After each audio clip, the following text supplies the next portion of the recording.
don't waste your time or your energy, voting for independent. When is the last time independent has won? Right. Again, another triggering situation for me because I'm an independent artist. Because we don't think the independent will win, because they are not on the ballots in some states, we're going to get that type of vote every time, from the Grammys to the Oscars to the Emmys. All of them are going to. It's going to be the same thing. Well, I'm not going to vote for the independent.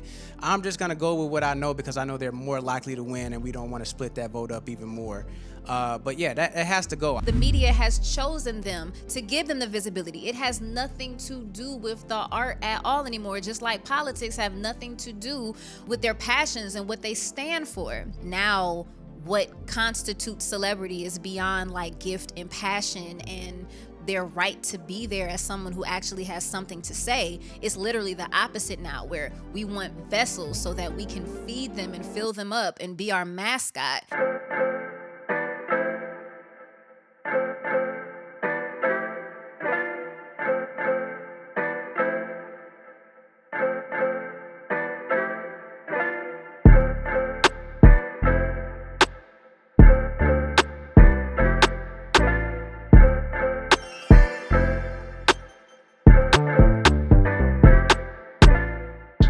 Welcome to the Let There Be Art podcast. I'm your host, Devin Mykel, along with my co-host and beautiful wife, Jade, Novah.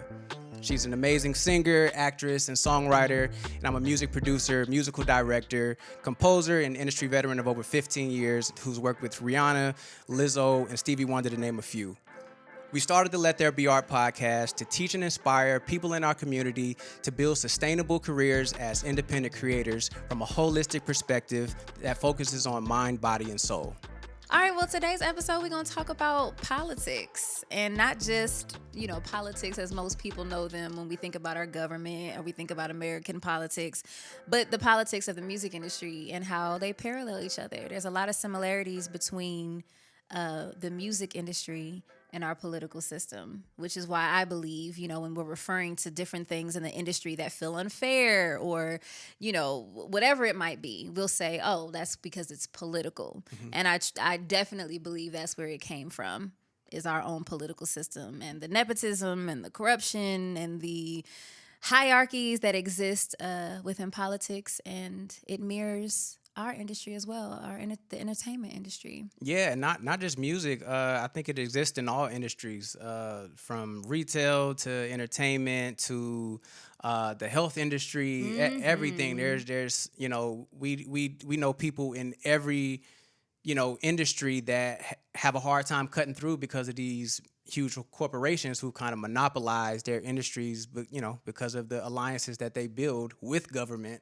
From Meta and Google to Tesla to the list goes on and on and on. They are all connected. So yeah, it's definitely not just a music thing. So I apply this to whatever industry you work in as well, and see. Let's really start taking an objective look at how these power structures start, and yeah.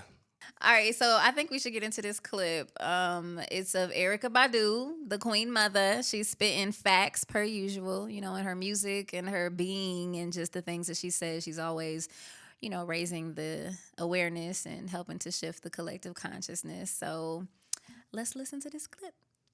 There's a philosophy that says 85% of the people on the planet are followers. 10% of the people on the planet are creators or leaders, and 5% of the people are observers. So when you got 85% of the people who are willing to follow, the 10% who are able to create something are going to capitalize off of that, and the 5% are usually the ones who are assassinated or shunned or discredited because they can see everything that's going on. And they would ruin it all for the 10%. So the reason why it's so easy to do that is because people are willing to be led. Ashe. Yes. Okay, this clip, it's a perfect segue into our conversation today for a lot of different reasons. One, the power of manipulation and the what is the word I'm looking for? Psychological warfare that has been done by our government to basically take advantage of this fact. I don't really even think it's a matter of opinion, because we see that all the time, not just in our industry, but with social media and with media in general, and how all of our clips and all of the way we get information have gone from long form content to little sound bites. People don't want to do research for themselves. People don't want to find out information for themselves. They want to know what celebrities think about something, and then that's how they formulate their opinions. Yes. And then, like she said, that 10% of people who are basically the marketers, the celebrities, and not even just celebrities, because the celebrities 9 times out of 10 are the puppets who are carrying out the agenda of these powers that be, and that 10% who understand how easily manipulated the population are, and they're marketing to them. They're selling them things. They're keeping them busy. They're keeping them dumb. They're keeping them low vibrational. They're keeping them filled with bad food. They're keeping them consumed with shitty programming so that they can more easily influence those people. And like she said, that small percentage of people, those thinkers, those observers who are aware of what's going on, anytime you try and do or say or create something that helps shift the collective conscious out of that sleep state, they are assassinated. And not just physically assassinated, but their characters are assassinated. They do things to make, the media will do things to make them look uneducated or unreliable or stupid or crazy. I mean, we even saw that with the Terrence Howard clip in another industry that's monopolized, right? I mean, I know you're very passionate about that, so I'm going to kick it over to you. I'm sure you got a lot to say. Not that about that specifically, but yeah, I mean, that's what I was saying earlier. You see it in every single industry that people want to keep their stranglehold and their power, so that the real thinkers, the observers, as Erykah calls them, don't raise their voices and become those messiahs that lead the sheep out of the fields and into their enlightenment, because that is the only way you sell to people. If you have self-sufficient people who are building their own and taking care of their community and realizing the hold that 10% has on them, then they will lose money, and America won't work as it is anymore.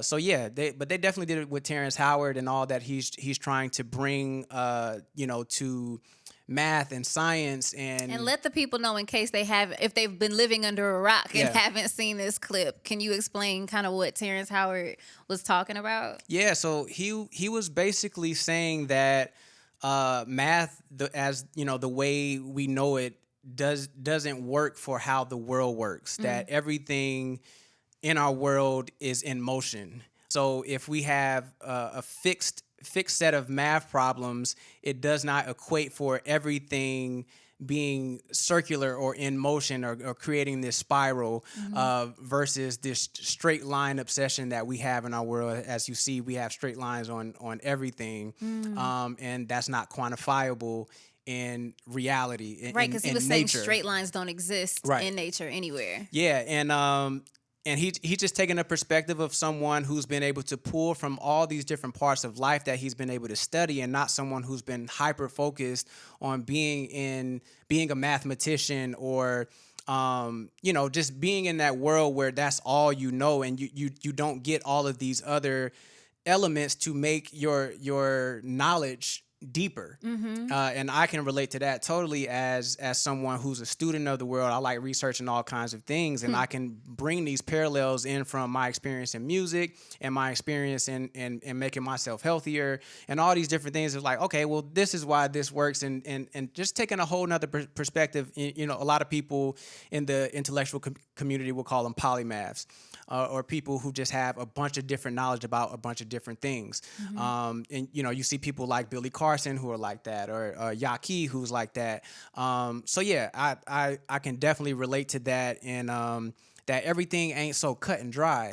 But see, even with that though, that further proves the point that everything is a part of this political mindset. Because like you said, Terrence Howard, he's an actor, he's a creative, but he just has an interest in science and an interest in physics. And so he's not going about his learning in a meticulous way that limits him and pigeonholes him in the way in these systems, the political systems within the scientific community. Right. He's looking at it in a way that threatens the systems of science, because you have to follow a certain structure. You have to bow to certain things. You have to accept certain things. You're not allowed to question certain things because this is what the people before us say that it is. So who are you to question anything? Yeah. And so he went on Joe Rogan the first time by himself and, said all this, and the internet went crazy about it.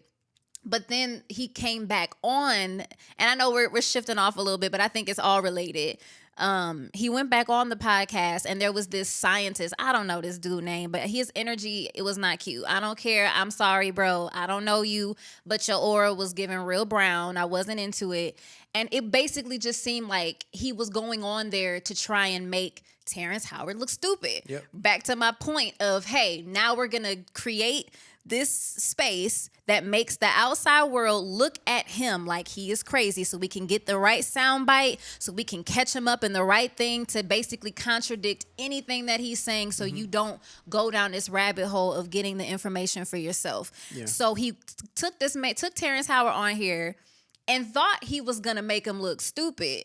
If you watch the whole thing, I mean, Terrence Howard knows his shit. And like, he was like, and I guess the guy was basically, he continued to challenge him because he wasn't speaking in the way that, like you said, the intellectual community would articulate those things. He's saying it the way that it makes sense to him, with a curious mind. Yep. And he was almost like, oh, that's not the way we say things. He was even referring to him in third person, like he wasn't even there in the room, like trying to make him seem like a childish boy, questioning authority. Yeah, and I can relate to that just even as a musician, and I engineer all the time. Like I'm in there literally, working through EQs and compressors, but I can't tell you every hertz, all the hertz of every single frequency that I hear. But I know once I hear it that's what I need, and I know what area it's in, and you know what it feels like. Exactly. Because you are a soulful, melanated being where we do not have to rely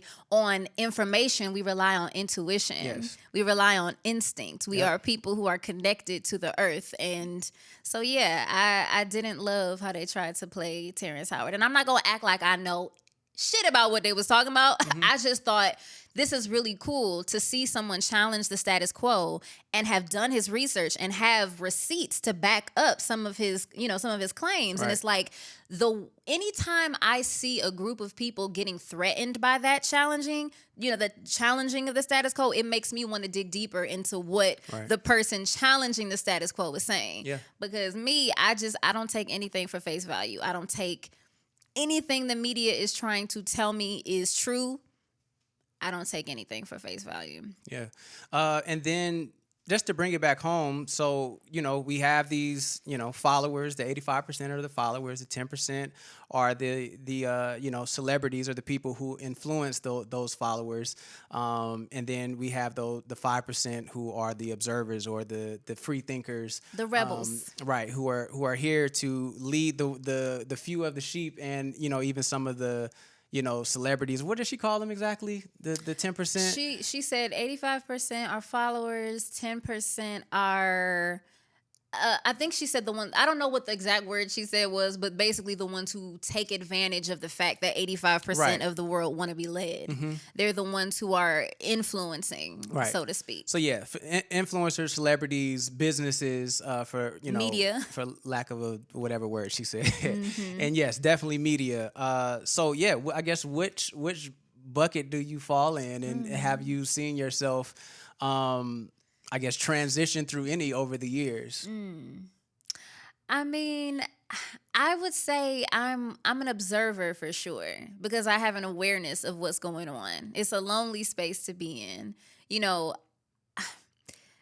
I definitely don't consider myself a sheep by any means. But you're also in music. you've done brand deals, you have an influential presence just in who you are. You sell things. Yeah. People come to your shows. So yeah, and I mean, I guess I'm still a businesswoman, so I do understand that I have influence, and I understand with that influence comes power and the ability to not necessarily manipulate, but to influence people to buy things. But for me, and like I've always said, I take that responsibility very seriously. And because I'm an independent artist, I don't have to answer to the super PACs of the music industry, right? Like no one is funding my voice, my platform, to where I'm obligated. And I think that's the difference. Yep. And I think that's a different percentage of people who have an understanding of how this world works, but they're not getting funded by those people. So I wouldn't even say that 10% are influencers. That 10% is the powers that be who are manipulating the 85%. And in there are celebrities who are the pawns, who are basically the vessels to carry out the agenda of those, powers that be. Right. But because I am not a major political player or a major artist, I am of that percentage that understands my influence, but I don't have to speak like a ventriloquist quiz dummy through someone else's agenda. The things that I'm putting out, just like my shirt say, healed humans listen to Jade Novah. That's period. Because I'm talking about high vibrations. I want people to ask why. I want people to question the status quo. I want people to get therapy. I want people to find healing. I don't want people to just drink pop all day and eat bullshit and smoke cigarettes and, be addicted to low vibrational things. Like, that's not my thing. And I can honestly say, in the beginning of my career, when brand deals started to become a thing, I'm like, oh, okay, cool. Yeah, sure. I'll sell this liquor. I'll sell this thing, just thinking like, this is what you do, and kind of fell into it a little bit. But then I know, like over the past couple years, shoot, I turned down what? $12,000 because they wanted me to promote this film that had just a disgusting storyline. We don't even got to get into it. It was something very disgusting and inappropriate, and they offered me $12,000 to promote it, and I didn't do it. I would not do it. I will not. I no longer will allow the powers that be or the need for greed to make me poison the people. Yeah. I won't do it. Yeah, and I mean that's what selling out is when your values are now less than the money that you're getting. Like the money has more power and value than your morals. So yeah, I definitely commend you on that, and everyone who's walking that line of, yes, I'm in business. I understand that I have to be able to provide for my family and for myself, but I also want to make sure that I'm leading people down the right path. So I think we need to create a new category to add to her list. Is where I was going with this.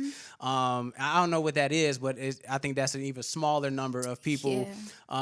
Who are in that observer / influencer celebrity, business space. So yeah, we got to think of a name for that. Yeah, not right now, but oh, okay. I'm like, how long we got? But yeah, just because there are businesses who want better for the people. Yeah, it's just you have to align yourself as a creative with those people who are doing things that you feel are helping to heal. And that's where finding your tribe comes in, and really just connecting with people who share similar values, so our voices are louder instead of us individually all being observers on our own. Coming together, man, it's the only way. If it's only roughly 5% of us, then we got to come together, because that 85% is real loud. Well, the 85% isn't very loud, honestly. I'm saying yes, they are. They're loud because they're not in what they're, because they speak against the observers, because that's the whole thing, is you're influencing them. The 10% has influenced them to do only certain things and only want certain foods and only certain programming, and even getting into the next thing I want to talk about is like, who are you to tell me this? Like, I don't know you. I don't know your name. I don't see you on Billboard. I'm not hearing you on the radio every day. I'm not seeing your movie in the theaters. So why should I listen to you? And see, that is a beautiful segue. Because for me, I think the theme of this episode, beyond politics, is we need to stop asking who and we need to start asking why. But that is politics. That's all politics is. What you mean? It's if you're asking who, then that's the whole point of politics, is that I'm only going to let certain people in who align with my agenda because we know that the sheep are going to ask who. You see what I'm saying? Right, that's what I'm saying. Don't ask who. They need to ask why. Yeah, I'm aware, but never mind. But you know what I'm saying? It's like, so last year for the Grammys, I think it was best R&B album. Was it 2023? It was 2023. Okay. Yeah, it was best R&B album. And I can't remember everybody who was in the category, but I know Robert Glasper and Chris Brown were both in the category. Robert Glasper ended up winning. And Chris Brown's initial reaction to it, and no shade, I love Chris Brown. I think he is a very, very talented artist and someone who is deserving of his position based on talent, for sure. He's very talented. However, because of the conditioning of this world that we live in, his initial reaction in response to Robert Glasper winning was, who the fuck is Robert Glasper? And I'm and clear, you say he got like shirts and stuff, like Robert Glasper wears the shirts. That's kind of funny and kind of badass. But yeah, his initial question was like, who are you? And for me, it was a little triggering as someone who's an independent artist, because that's a question that I have to deal with often in me taking up space, because you're a musician's musician. I'm a singer. Like, we are loved and revered a lot by our peers and by people that we grew up listening to because they love the art, but that doesn't necessarily mean that we are our household names, because we're navigating this industry independently. So much like politics, we're only as exposed as our resources will allow us to be. And thankfully with social media, we're able to find creative ways to cut through with comedy, or like even this platform like our podcast. But when you're a mainstream artist or a mainstream political candidate, you have the funding, you have the machine behind you to give you that visibility to where no one's going to question why you're in the room and why you have a seat at the table. Yep. So when Chris asked, who is Robert Glasper, it's triggering because it's like, well, for one, Robert Glasper is a very talented musician and artist and curator. He's very gifted. But to say, who are you, to me is implying you're not as known as me, so you do not deserve to have a seat at the table. And I think a mindset shift has got to happen, not just within our music industry, but of our political system as well, because it shouldn't just be who has the most visibility based on the money that's funding them. Because much like major labels, in politics, they have super PACs. They have these businesses who are paying for the visibility of these politicians that make people see them as celebrities. And then they have these conventions, and it turns into like this Hunger Games-esque like party where we're all dressed up and we got the hats on and their heads all blown up like at a concert. Yep. So much parallels, but no one's going to question this person being in the room because they've paid for that visibility. Yeah. And that visibility has become more important than the gift or the intention, So, yeah, I was triggered because even, like I said, that's something that I've had to deal with and navigate too, is people asking who, and it's like, nah. And Chris definitely should have asked why and went and listened to the album and then said something. If you don't like the music, that's a whole nother thing. Yep. So same with politics. Cornel West. Nobody knows. Everybody gonna be like, who? But he's running, as far as today. We don't know when this is gonna air, but as of today, he is also a candidate who is running for president, and so is Rob F. Kennedy, yeah. Rob F. Kennedy Jr.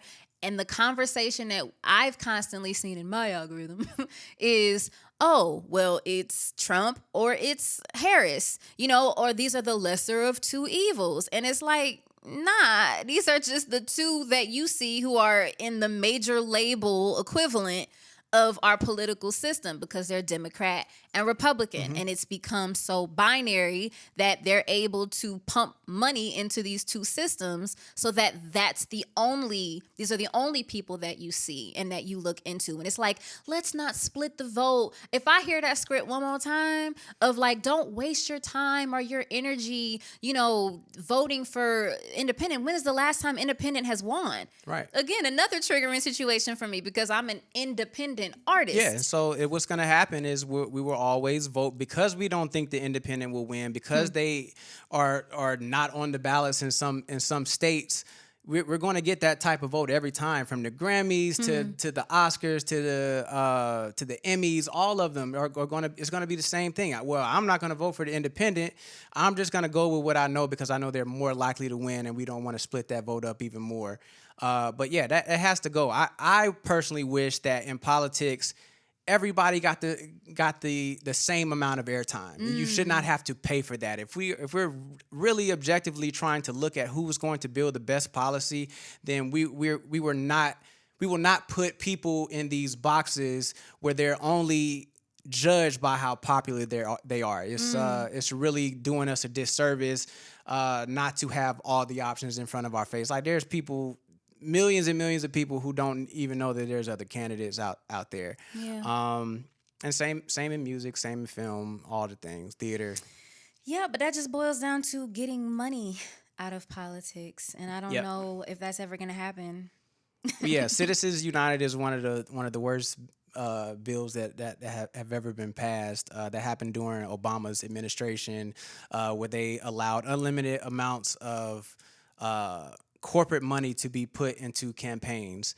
And a lot of times these are covered up in all these, other company names and PACs that don't tie back to who the original owner of all this stuff is. So you get a lot of dishonesty. You get a lot of people who are just getting those seats at the table because they are passing certain bills to keep minimum wage down, to get certain funding because of clean energy, all of these different things that, they have these loopholes on because they're in there with their lobbyists spending billions of dollars to see who is going to vote for the bills that we want to pass. So these politicians aren't creating these bills. They are literally just going with whoever is giving them the most funding, like celebrities and influencers who are endorsing Ruffles and people endorsing milk and all this, like athletes endorsing milk. Klay Thompson endorsing chocolate milk before he plays basketball makes absolutely no sense. Like, dude,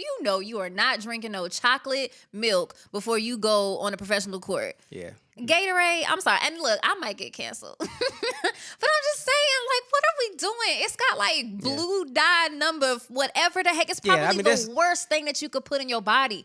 But they own, they run the world. Yeah, it's old facts that a lot of this stuff that they're endorsing is terrible for you. I mean, y'all can go down the list of ingredients of the things that they put in a lot of these foods, but that's what you see all day long. That's what they're endorsing. That's what they are there for. We will give you this platform if you sell our products.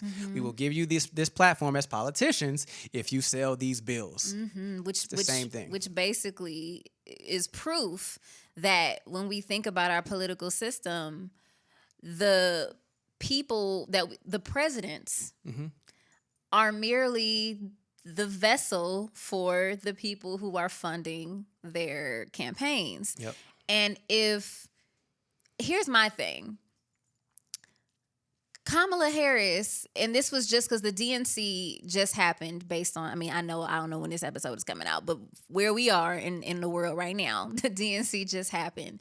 And I think that she raised $500 million in campaign dollars. Now, correct me if I'm wrong, but does that money go towards just marketing? That money is just for campaign dollars, like for visibility, for media, for ads? Yeah, flights, ads, marketing, signs, for people to call and make sure people are signed up to vote that are already registered, either Democrat or Republican, depending on which side they're on. So the money is going to fund their visibility. Yes. So that they become popular enough to gain the popular vote to potentially be the president of our country. Yeah. So imagine for 1 second, if they took that money and instead of using it to advertise themselves, they use it to give it back to the people or to help with the policies that they're Passionate campaigning about. Yeah, that's what because it should be. $500 million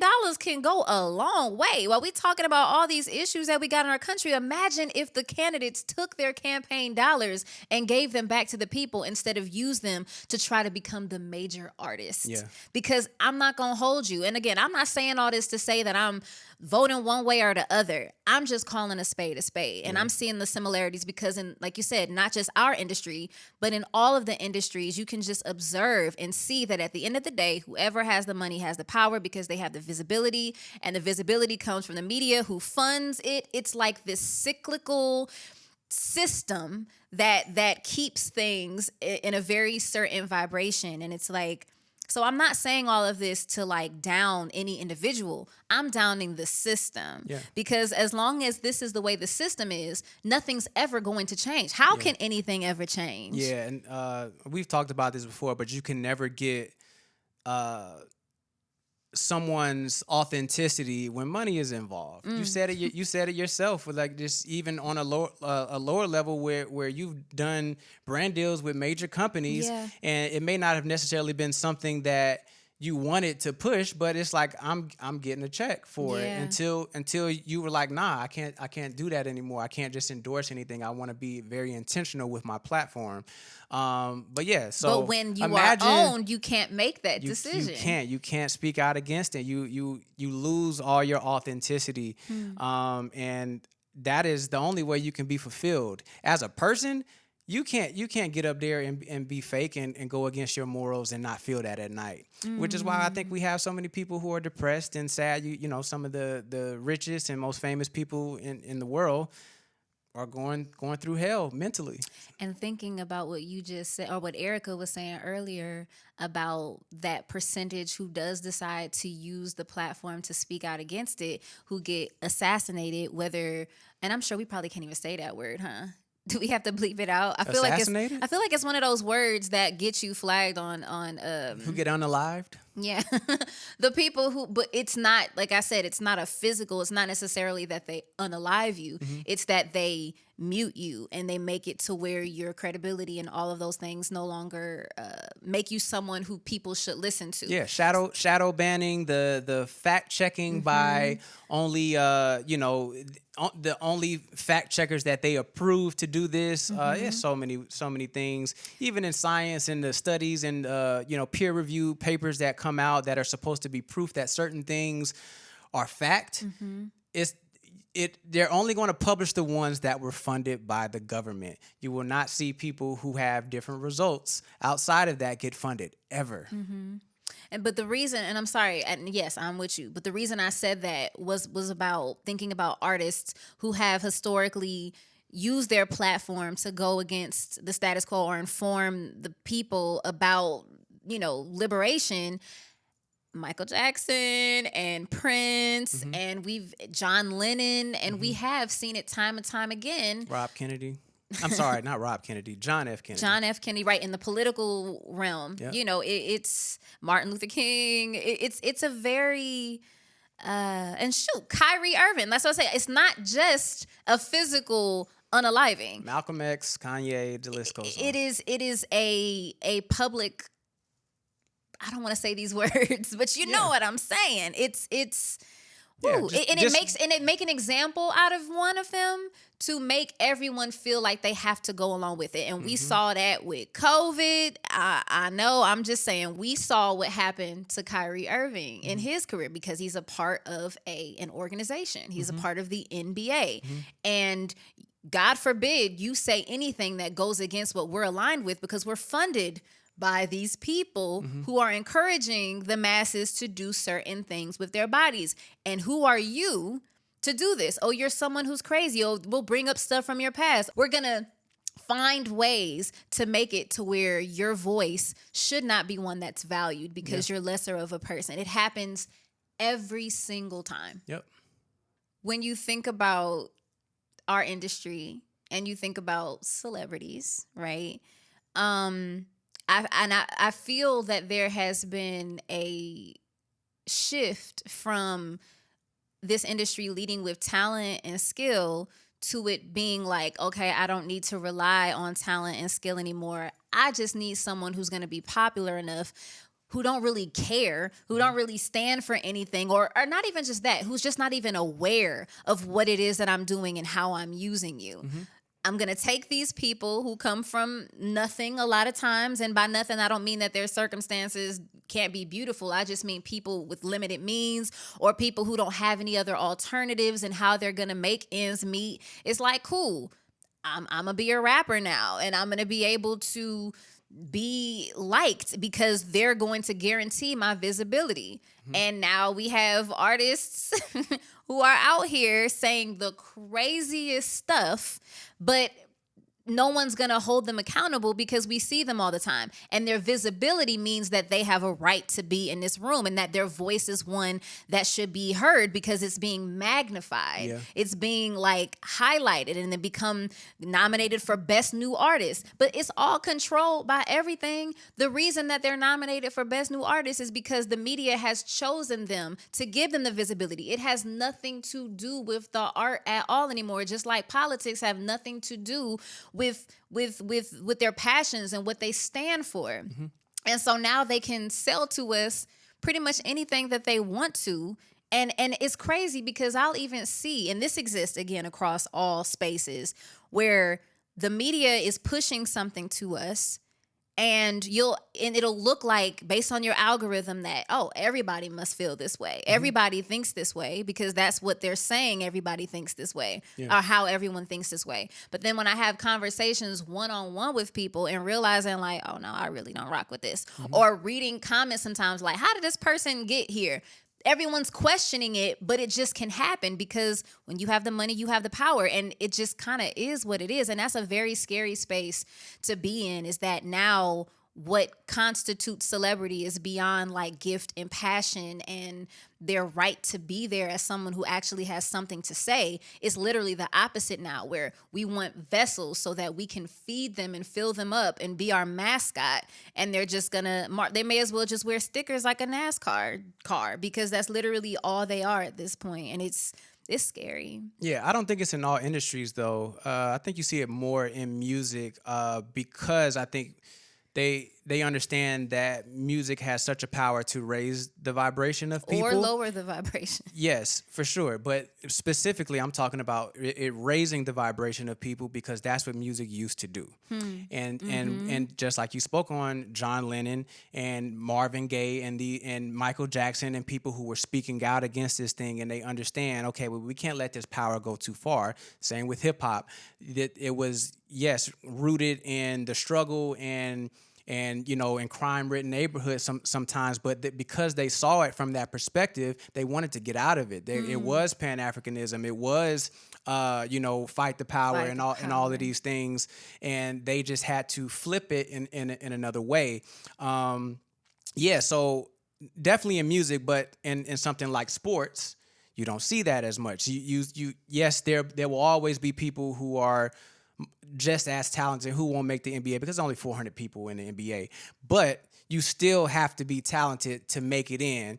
And that is one of the things I spoke of, we've talked about a lot, that my opinion is that the music industry should be more like sports. There should be some competitive edge that allows people to look for the talent in people more than they do the celebrity or how viral they've gone for them to be validated in that industry. But see, I think though not on the flip side, but just to think about it, and the reason why that is art is just more subjective. So there's really because what I like, the next person might not like, and the next person might not like. Like, there's no way. With basketball, it's a certain skill level. Yeah, I'm not. It's impossible to quantify art. I'm not saying quantify like basketball, like the score was 100 to 92. I'm saying, because you even see that in like the gymnastics in the Olympics. Like, they all doing crazy ass flips, but like they still getting a score based on something. So all I'm saying is there should be some type of competition where we're not even competition, but that there is a how talented are you, the why that we were just talking about, and not just the who. Like, why are you here? Let me hear it. Let me see why you're here. And because that's what it was before. Before we had social media and album covers with people, it was just, I'm just hearing them. That's it. I'm gonna put on this 45 and I'm gonna just listen to what they sound like. And they probably never even knew what they looked like until they started, printing their faces on stuff, and music videos came out and all the other things. So at the end of the day, technology is continuing to drive and push us further and further away from our natural ability to just experience things without it needing to be validated by fame and virality. But another thing that's interesting. Remember when we went to the Rock and Roll Hall of Fame, which is in Cleveland, 216 hometown. But we went to the Rock and Roll Hall of Fame, and they had this exhibit that was talking about, I don't remember the name of it, but it was basically about politics and music and how there has been an alliance between powerful people in music and powerful politicians, and how they use artists to sort of be the spokesperson for their campaign to help further influence the people. And that's something that's gone on since as far back. I mean, it went far back, with the alliances with Elvis. I can't remember who everyone was paired with, but Michael Jackson. Yeah, just they use. We're seeing that now with the conventions. They're like, who's popular or who can cater to Gen Z? Okay, cool. We're going to get Meg Thee Stallion to come up here. Not because I necessarily listen to, because come on, y'all think Kamala Harris be listening to Body? I'm just saying, I don't know. Maybe she does, and that's cool, but it's clear pandering at this point. And do your thing. I'm just saying, though, let's just call it what it is. Yeah. And because of that fact, you understand that the most powerful industries our politics and our entertainment, because they literally use one another to keep this cyclical system going. Yep. It's kind of wild. It's actually not wild anymore. Just seeing it over and over, it's just this is what America is, and yeah, we gotta get back to some substance being the way that we make our decisions.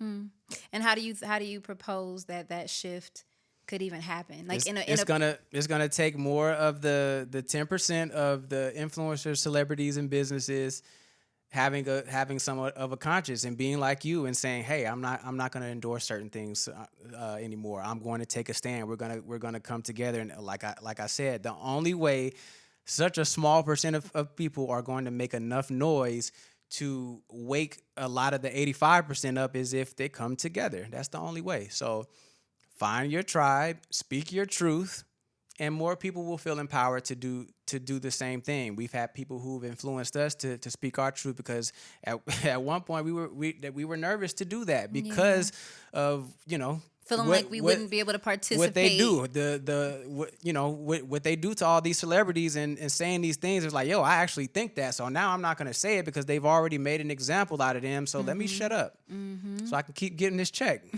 It's crazy. And honestly, it's kind of wild, because when you do get to that level of celebrity where you have access and you have money and you're well-traveled and you're in these rooms, like you said, when does the consciousness kick in, or your conscious kick in? Because you know more than anybody else what's going on, and you still doing this shit. It's crazy to me. It's crazy. It's not crazy because they're not building their own. That's all it is. You are attached to somebody else. You are a 9-to-5er who is just nine to fiving with these major corporations or these major labels or major studios or these food industries. All of this stuff. All of it. It's just endorsements. That's what everything is for. Everything is just to sell something. Yeah. Every single thing here is just to sell something. Yep. I think I don't know if it was a documentary we were looking at. Actually, I think it was on Netflix, where they were saying with social media and this guy said, in reference to Instagram, or maybe it wasn't Instagram, just social media in general, that if you're a part of, if you have something that doesn't cost something, then you're the product. I thought that was such a powerful and chilling concept, because we think like, oh, social media is just this fun place where we can just discover people and learn recipes and do dances and share our baby gender reveals. But no, it's, you scroll a little bit and like slowly they start implementing the marketing and the advertising. It ain't got nothing to do with what we think. That's why it's free, because they want you there. But you're paying in your data, you're paying in your attention. Your attention is the most valuable thing. That is what is happening. They're learning how to, go ahead, baby. No, I was about to say data has surpassed oil as the #1 resource in the world. We just be giving it away. And it's scary too, though, because with algorithms and with them getting this data and things becoming more and more niche, it does create this effect of everybody thinks this, everybody feels this way. And we see it even now. I mean, no shade, but like if I see one more person say demure, it's crazy to me. It is crazy to me, the influence. And then again, that 85% of that mindset, you don't even know the source. You just go ahead and you repeat it and you repeat it. And it's like, oh, but it's all so fun. And it's like, okay, cool, maybe it is. But it's that same conditioning of seeing something enough and no longer questioning it. Like and the Popeye's chicken sandwich. What you mean? Oh, exit like the dang on pop. Remember the pop? It was just like, y'all done had a chicken sandwich from a fast food restaurant so many times. But yeah, it's the power, that is power. That is the scariest 10% of all is social media, because people just have no idea that they're just being played. They are being played. And with algorithms, like I was saying, the scary thing is it's becoming to where it feels like everyone thinks this way. Everyone's doing this. And it doesn't allow for you to think outside of your small and narrow. It's like what a beautiful time to be in, where we could actually have access to the entire world and thinkers from all over, and music and culture and food and medicines that are, like just all these different types of ways of thinking, plant medicines or whatever. And it's like, but they found their way to keep you right in your community. Yeah. In a mental jail of only seeing what they think you already feel, to reaffirm that for you so you don't step outside of your comfort. It's like not stepping off your stoop, like stoop kid afraid to leave his stoop. That's what's happening. It's I think I said wild like 85 times, but y'all, it's wild. It is 86. It's wild. What do you want to talk about now, Sugar? So I want to get into nepotism, because that I think that is a way that the powers that be, these corporations, celebrities, they have a direct line to the next generation who can then easily just carry these things out, versus having to find new people to go along with these agendas. So yeah, there was a lot of conversation in the NBA draft with LeBron and Bronny, and him making it with not playing much college ball because of his health conditions. And that he was able to go in the NBA, and then obviously going and getting picked up by the Lakers and saying, I'm only gonna try out with the Lakers. And would that happen if it was anybody else, that you would have the pick of the teams that you tried out with, although you only averaged 4 or 5 minutes a game, I think it was, in the time that he played. So yeah, that was the conversation. You've seen it with Kanye West and his daughter. You've seen it with the Smiths, Will Smith, Jaden, Willow. But again, all of these examples, I am totally here for nepotism if, again, it is why are you here versus who are you? Because I personally believe that Willow Smith and Jaden, but they're talented kids. If they were not Will and Jada's children, I love Willow's album. I'll be playing that stuff out. Well, yeah. This is not in terms of talent. It's just us kind of just seeing that trajectory. how you feel just about nepotism and when something that's earned versus something that's not earned, because there's going to be both sides of each one. So I am all for nepotism if the person who is in line for the throne or for that title or whatever it is, or in music, if they're actually worthy of being there. I don't think that blood alone should be the determining factor of someone having that kind of power. But I think that it's the conversation, because most of the time it's not. Most of the time, what's not? Most of the time, those people aren't worthy. They aren't next in line. They have that the extra step, which is okay. That they have the extra boost from their bloodline or their parents or grandparents or whatever, to be able to cut through more than people who are more qualified. So that's what I'm talking about. Most of the time, the next ones in line aren't qualified when they get the gig. And nepotism ain't just in bloodlines. It's also just Kamala Harris. That's nepotism as well. You was just next in line for the presidency because you've gone through this trajectory, and we all have followed this straight and narrow path of what it means to be a Democrat. So we already know that we're aligned and our vision for what this country is going to be. So that's nepotism as well. So I don't even want to just limit it to bloodline and family. It's just the right path. Right. It's just when you check off all the boxes and you've already been on this path, so you're just automatically gonna be put in the seat. Although there's people who are more intelligent on both sides. There's plenty more people who are more intelligent than both of our presidential candidates, in my opinion. Mm-hmm. So what's the solution? I don't know. That's why we're having this conversation. But I think nepotism is a part of the problem. And like you said, there are those rare instances where the next ones in line are worthy of it. So I think that's in parenting. That's in paying attention to your kids instead of putting them with the nannies all day long, so you can teach them the morals and the values, so they grow up with some sense. You see that in the case of the Smiths, like you were talking about. You like Willow. They've been raised in a way where they are thinking outside of the box, and they are taking an objective look at the world and offering more to the world than just I can't think of someone right. We ain't gotta say no name, but we know. But yeah, we know. a lot of the other ones who don't necessarily have something that is on the cutting edge of leading us into a new age. But see, not to go back to the Game of Thrones, I'm not gonna go in deep, but I just want to say this one thing. Please don't name no names. But his name, I can't help that his name is Joffrey. But I think some of the reason why nepotism can go south is because when you feel that entitlement, or that this position is going to be given to you, not because you have to earn it, but because you have lived such a lavish life, and now you've inherited this thing, and you have a sense of, like I said, you have a sense of entitlement around it, to where you don't work, versus that first generation had to grind it out. They got it out the mud. There's a different mindset. And, so a lot of times, and I can't say a lot because I don't know all the numbers, but those instances that we see where it's like, how the hell did you do that?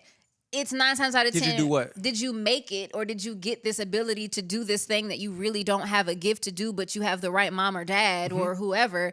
A lot of times that lack of talent or gift or passion or intelligence comes from them being so privileged that they didn't have to go through the things that made their parent or whoever the person that predated them had to do to get there. Yeah, so I think it just goes back to what I was saying about parenting. I think all that will be solved, like I said, not sending the child to be raised by someone else while you're busy doing what you do, showing them the ins and outs of what it means to be a good person, and just having more morals and values and passing down information to our children that will keep that, if you are going to have nepotism, at least having someone next in line that is going to surpass you. But I think the reason why that's not difficult, because it should be a very easy concept. I think the reason why it doesn't always happen is that we live in a westernized society that is only focused on the legacy of their family. They're not thinking about the legacy of the collective. They're thinking about, I want to set my kids and my kids' kids up for wealth. And this is the model that I followed. And these are the rules and these are the politics, to bring it on home, of the industry. So this is how you move and navigate. And these are the deals you can take and the things you can have. And here's the guy who works for this. And here's the guy who works for that. They're teaching their kids how to sustain and build generational wealth, not necessarily how to liberate the people. I didn't say anything about liberating the people. I'm saying teaching them to be, because you were talking about how, some of these, celebrity kids have entitlement and just that comes with a certain amount of character that you're at least pass on those things that you learned of the people that you said got it out the mud and have come from the struggle, that you pass along those ideals so they are a little more grounded in who they are and that they will care about other people, so yeah, of course we all got work to do in terms of people not having such a selfish mindset when it comes to business and greed and power, but at the end of the day, we have to want to pass along something better to the world, because it's not just all about us. So yeah, that's very normal in the Western world, but I think anybody can see that we got to care about other people. Like at the end of the day, no matter how bad you think the politicians are, that's what they talking about too. They're talking about making the middle class stronger. They're talking about doing things to help people. So I don't think we're so lost in that we can't pass that down to our kids. Yeah. So nepotism is inevitable. I hope to be able to pass things down to my son and nephews and nieces and grandkids one day. But I want to do it with some morals and some values and teaching them that, if they as they grow up in a better position than I do, that they don't forget those things, and that they're gonna be a better addition to this world than I was coming into adulthood. That's beautiful. And I think even with, LeBron and his son, and I don't know shit about basketball. I ain't gonna hold you. I don't know what happened. I just know he's tall, so it was like, oh, okay, cool, that makes sense. But this is not I personally think it's beautiful, because to see a black man who came from, my neck of the woods, from Northeast Ohio, be able to make something out of himself against all odds, and to be able to provide legacy for his family, when this is something that has historically been limited to white people who've been able to do that, and we haven't been able to participate in that. Yeah. I think because it's such a new phenomenon, because rich black people is a newer concept. Yeah. We don't come from that. We don't come from generational wealth. So this is just the first time that we're seeing this happen, and so it's like, oh my God, but this is what they've been doing since the beginning of time, since the Game of Thrones. They've been doing this since forever. So it's just the Kennedys, the Bushes, the list goes. The Rockefellers, the Rothschilds, the Carnegies. This is nothing new. At least he gave his son skill and knowledge and information and set him up the best that he could. And what a beautiful thing to be able to be on the same team with your son and pass the torch, even if it's for a season. I think as black people that is a beautiful form of nepotism, regardless of if we think that there could have been someone better, sure. But how many times historically have there always been a better option within our community that didn't even get looked at because we're black? Yeah, Bronny has a talent. Like I said earlier, even in in the NBA, there's only 400 people who are going to make it. There are thousands of other people who can go in the NBA and average double-digit points and 5 assists. It's very true. So, you think I could? If everyone plays defense down on the other end, yeah. Yeah, y'all can't go past half court when Jade goes to score. I might be good. I'm gonna try. You're gonna miss 3 layups and then you'll get that 4th one. Nah, you can make layups. You got a decent jumper. I do have a good jumper. I want to put that out. You just got to learn how to dribble. I just don't have the right. You dribble with your right hand no matter which way you're going. Well, because that's my dominant hand. Yeah, you gotta strengthen the left one. I'm gonna start doing things with my left hand. Wait, how do I open a jar?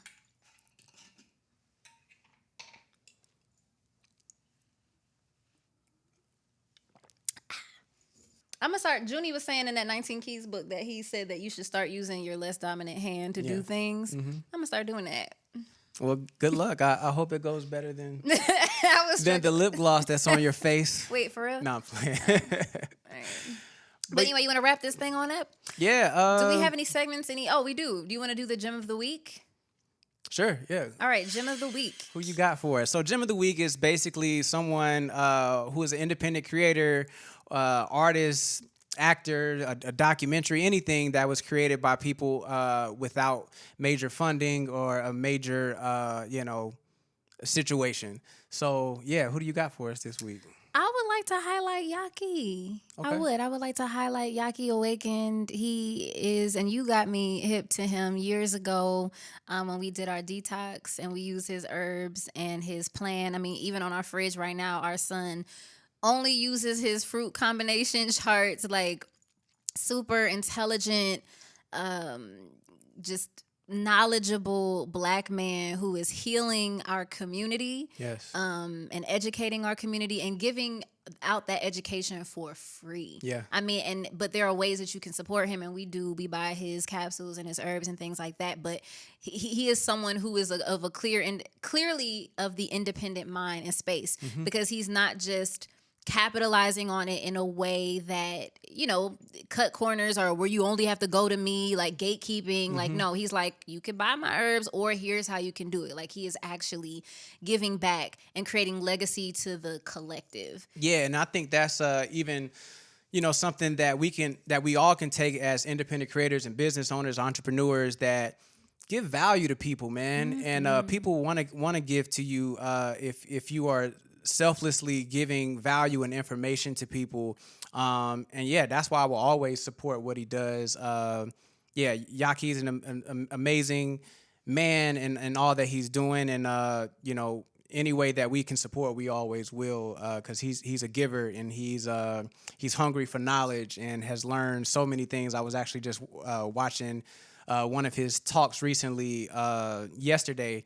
And just so much knowledge, man, and going and giving all these people the information about their health, about their bodies, about their minds, and he also takes a holistic look at health and not just looking at it from here's some herbs, go buy them. He's telling people how to eat. He don't get no money off that. And also to bring this thing on home with Yahki and the politics of his industry. Yes. Trying to discredit because like, oh, you didn't go to, Yale and do X, Y, and Z, much like all the people we've been naming who are free thinking people who are learning through their thirst for knowledge, but also their intuition and their instinct.